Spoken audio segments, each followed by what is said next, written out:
What do you do if faced with a no-win situation? The NTSB Prelim report on the A20 Havoc in Laredo is out. And is this a classic case of missing context? Let's find out on this episode of Taking Off.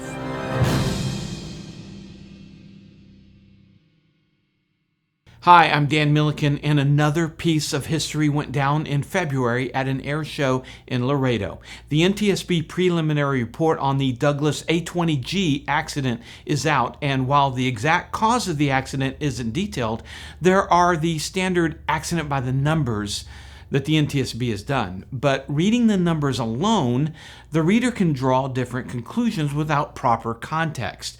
I've talked to different people in the warbird community and some in-depth research to try and give a more accurate picture of what happened that day. And I'll get to that shortly. Here's what we're talking about. On February 16th, 2025, the Douglas A20 Havoc, registered as November 747 Hotel Sierra, crashed during an airshow performance at Laredo International Airport in Texas. The crash seriously injured the pilot and left the historic World War II aircraft substantially damaged. Before we dive into the details of what happened and what might have gone wrong, let's talk about this iconic airplane. The Douglas A20G Havoc aircraft is a rare and historically significant aircraft owned and operated by Lewis Air Legends, representing a surviving piece of World War II aviation history. In fact, this A20 Havoc was the only flying one left. The Havoc was a twin-engine light bomber attack and reconnaissance plane designed in the mid to late 1930s, evolving into the DB-7 or Douglas Bomber 7. On the eve of World War II, the French ordered the aircraft, and with the fall of France to the Nazis, many of the DB-7s were able to escape to England and served in the British Royal Air Force. And when the U.S. Armed Forces ordered the DB-7, they changed the designation to the A-20. It was called the Havoc in the U.S. and the Boston by the RAF. It was a mid-wing twin-engine optimized at the time for speed and versatility. It carried a crew of 3 with a max speed of 317 miles per hour and had a 1,000-mile range. It had a pretty robust construction design, allowing it to take a lot of damage. And the A-20 saw action in pretty much every major theater in World War II. Will this Havoc ever fly again? Well, we'll find out about that in a minute, or at least take a guess. This crash has reignited the debate on whether these old World War II planes should even be flying. I, for one, and this is my opinion only, I believe they should be flying, and I appreciate what people like Rod Lewis of the Lewis Air Legends is doing. He's keeping these flying museums working and displaying them in the air for this new generation. Sure, it's great to see these planes painted and posed inside large glass buildings, but to see them in action, flying through the sky, hearing that radial engine, you can't get that in a museum.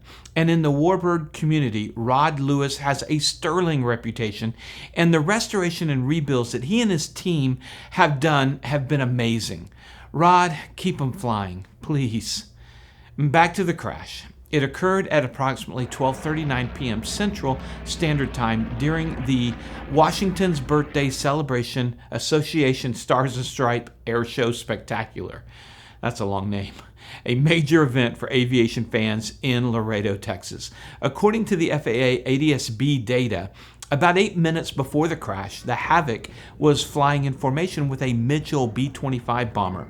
They approached from the north, completed 3 low-altitude flybys over runway 18 right, and then they entered a right teardrop maneuver at 12:35 southeast of the airport to reverse the course for a final flyby over runway 36 left. According to the NTSB Prelim report, the Air Boss reported that during the final flyby, the A20 appeared normal, no visible smoke, and the engines sounded fine. The plan was for both aircraft to depart north after the flyby to clear the pattern for the next act.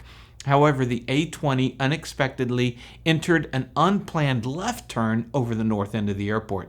And when the Air Boss radioed to check on the pilot, the response was chilling. "No, I have a problem. I have a problem." Spectator videos captured the aircraft in a descending left turn towards runway 18 right, with its landing gear still in the up and retracted position. The left engine appeared to be operating at high speed, while the right propeller was windmilling, not feathered, creating significant drag. White vapor trailed from the right engine nacelle, possibly indicating a coolant or oil leak. ADS-B data analysis showed the aircraft decelerated below its minimum controllable airspeed, VMC, and exceeded the recommended 15-degree bank angle for single engine operation. Those are the numbers, and we're going to get to the context in a minute. The A-20G impacted terrain short of runway 18 right, triggering a post-crash fire that substantially damaged the aircraft. And those are the numbers that the NTSB report paints by. The pilot, Stuart Dawson, sustained serious injuries and, per the preliminary report, has no recollection of the accident's details. Many early reports mentioned that the airplane was on fire, but the NTSB report states that the fire was post-crash.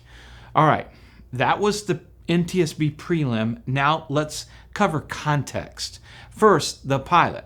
Dawson is a highly experienced warbird pilot, and that's an understatement. Stu is one of the top pilots and probably has the most time in the Havoc of anyone living.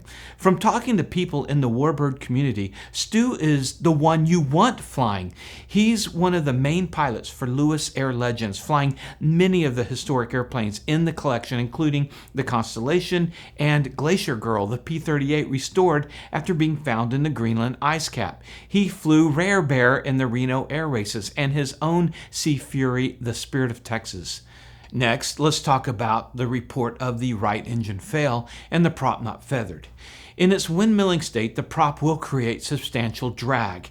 What's not in the prelim report, this plane had a hydromatic prop. It requires oil pressure to be able to feather the prop. There is a pump that is put on some of the old warbirds, but most likely this one didn't have it. If the engine loses oil pressure, you won't be able to feather the prop. As one person put it to me, if the prop could be feathered, Stu would have feathered it. Then let's talk about what the NTSB wrote about excessive bank angle. Dawson was faced with a right engine failure. If feathered, the plane can maintain altitude. Unfeathered, it can't maintain altitude. He turned into the good engine, which is that left turn, which is what you need to do.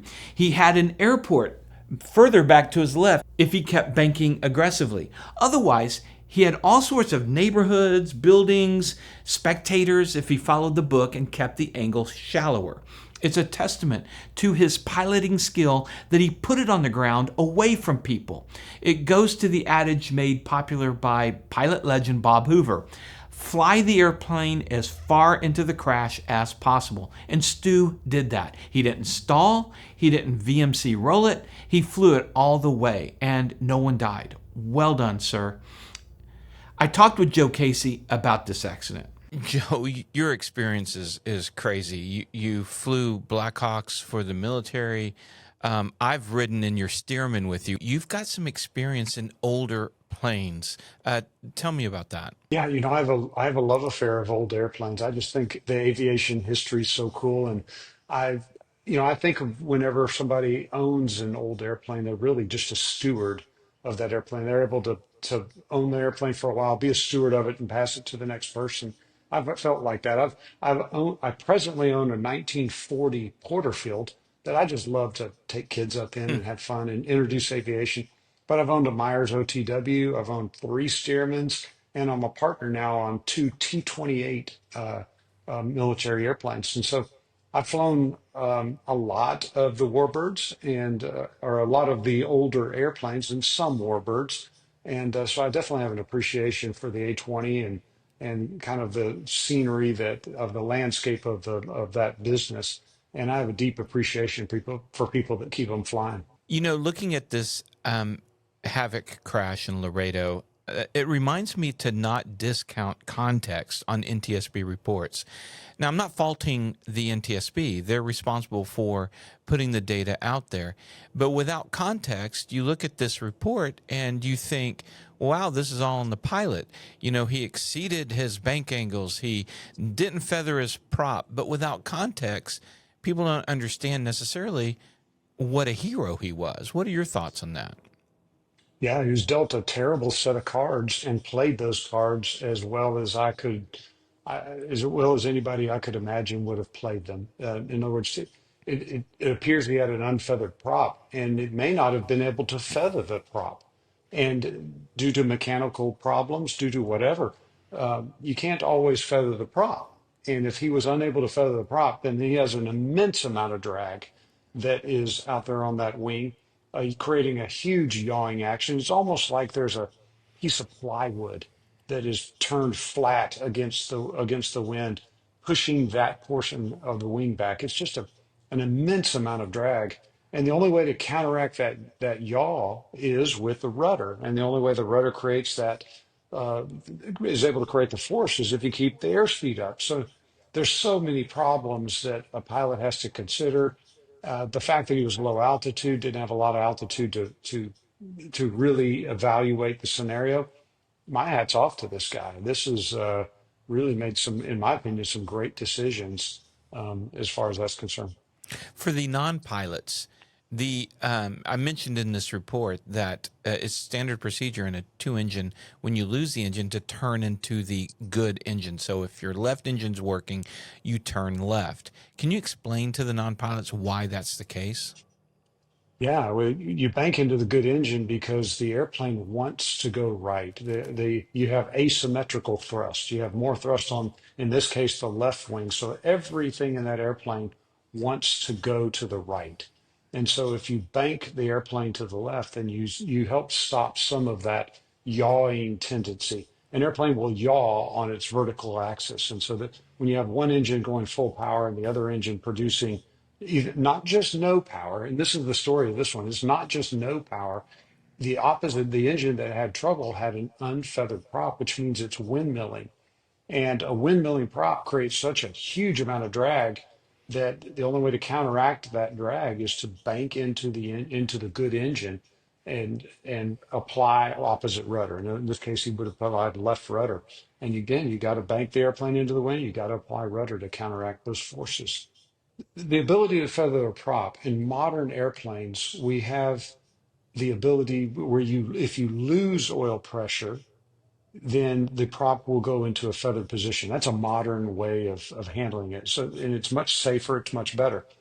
These older airplanes, I mean, this airplane was designed in the 30s, way back. I mean, during the Great Depression, early days of aviation, and they just didn't have all the wherewithal. The designs weren't as good as they are today. So this airplane needs oil pressure to be able to force the prop into the feathered position. And in this case, I don't know what happened. I don't know the situation. I don't think everybody does. I don't think we'll know for quite some time until they really figure out the mechanics of this crash. But the fact that could you have a prop that doesn't feather? And the answer is yes. You can have a prop that doesn't feather in a modern airplane. Matter of fact, if you lose an engine and have an unfeathered prop in a modern airplane, one of the first things you do is make sure, did the prop actually feather? And because a windmilling prop, which is what an unfeathered prop with a dead engine would be, creates so much drag that you have to make sure that prop is feathered. In this case, if he had no ability to feather the prop because of a mechanical problem, boy, I'm talking about he flew this airplane incredibly to be able to get it to a place where the airplane didn't stall and spin, where he actually flew the airplane to the ground. And the only way to do that is to have higher airspeed, which means your impact forces are going to be greater. He kept the wings in a level position and affected, and he didn't lower his gear. His lowering his gear would have caused him a lot of grief from an aerodynamic standpoint. So this is a bunch of good decisions that were made by this pilot. Yeah, and I think that a lot of people may not understand that just reading the report. And that's interesting about the gear, too, because the report says the gear was retracted. But again, that's what looks like maybe like he forgot or whatever, but it's not. It's a conscious choice to have the best possible outcome in this situation. A lot of times pilots and non-pilots think, well, why didn't this pilot just follow the checklist? Why didn't he? Yeah, there's no time for that. There's no the you're he was thrown a terrible situation with a short amount of time and really a lot relied upon these pilot instincts to be able to fly this airplane. And the fact that he didn't put the gear down, a novice pilot would have put the gear down, and with which would have resulted in more drag, which would have meant that he had to push it would have slowed the airplane down, which would have caused the airplane to yaw more. The point behind this is I think this pilot, at the end of the day, when we have the final NTSB report, I think this pilot is going to be lauded for having done a great job getting this airplane to the ground, avoiding crowds, piloting the airplane. A lesser pilot would have allowed those extreme yawing movements to have forced the airplane into a stall spin, which would have been unsurvivable and uncontrollable as he hit the ground. This is a pilot that we need to lift up, not a pilot that we need to question. Thanks, Joe. Weather was likely not a factor, with clear skies, 10 miles of visibility, 10-knot winds from 020 or northeast, and a temperature of 18 degrees Celsius or 64 degrees Fahrenheit. Altogether, a pleasant day for flying. The wreckage has been moved to an Air Legends Foundation facility for further examination. The NTSB's preliminary report provides these initial details, but a final report could take a year or more analyzing wreckage, flight data, witness accounts. For now, the airshow community hopes for Stu's full recovery and lessons that can improve safety. As Dawson heals, the big question turns to this last flying Havoc. My bet is that Rod Lewis will rebuild. He has had a commitment to restoring these flying museums, and I think he'll get this one back in the air. At least, I hope so. My takeaway on all this, sometimes with proper maintenance, great planning, superb pilot skills, superior judgment, stuff can still happen. In life, there really are Kobayashi Marus. Hopefully you get that reference. You can do everything right and still things happen. In this case, Dawson, the pilot, took a no-win situation and got through it with everyone surviving, and that's a great outcome. Thanks for watching, and thanks to Cam and Glenn for sending me links. And if you'd like more hardcore aviation content, check out our sister channel, In the Hangar. Click right here. And thanks for supporting our sponsors like FlyingEyesOptics.com. Use our discount code, taking off all caps, one word for 10% off. Flying Eyes are the best glasses for your helmets and headsets. And ClemensInsurance.net. As a broker, they really go to bat for you to get you the best rates. They did for me. Saved me $1,000. And if you haven't seen this recent report, check it out right here. I appreciate you guys. Remember, superior judgment trumps superior skills. Take care.